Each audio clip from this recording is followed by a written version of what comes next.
In today's video, I'm going to teach you how to create a new table on Airtable. Whether you're just starting out with Airtable or looking to streamline your organizational processes, creating a table is a fundamental and useful skill.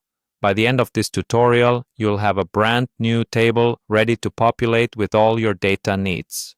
To begin, you'll first need to log in to your Airtable account. Simply head over to the Airtable website and enter your credentials. If you haven't set up an account yet, you'll need to register. It's quick and straightforward. Upon successful login, you'll be greeted by the Airtable homepage, displaying all your bases. Next, you'll need to choose your preferred base. Imagine a base as a workspace or a project folder where you can organize related tasks, content, or databases. Browse through your available bases and select the one where you want to create your new table. If you're just getting started and have no existing bases, consider creating one specifically for this new table. Once inside your chosen base, direct your attention to the top left corner of the screen. Here, you'll find the Add or Import button. This is where the real magic begins.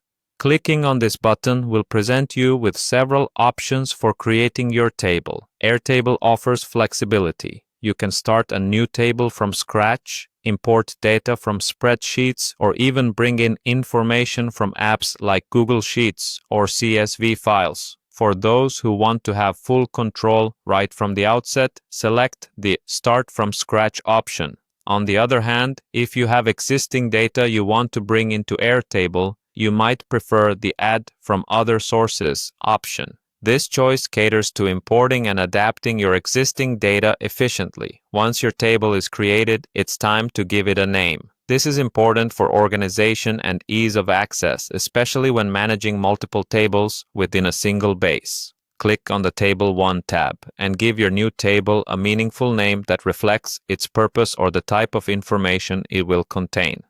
Now, let's move on to customizing your table fields. Fields in Airtable are akin to columns in a spreadsheet, and you get to decide what kind of data each field will hold. You can create fields for text, numbers, dates, attachments, and even links to other records. Tailoring these fields to meet your specific data requirements will ensure your table is as effective as possible. Finally, it's time to add some records. Records are your individual entries or rows within the table. Whether you're tracking inventory items, jotting down sales leads, or organizing personal projects, adding records brings your table to life. Each record will reflect the fields you've set up, allowing for systematic data entry and retrieval. There you have it. You now know how to create a new table in Airtable, customize it according to your needs, and begin adding records immediately. With this skill, you're well on your way to organizing and managing data more efficiently using Airtable.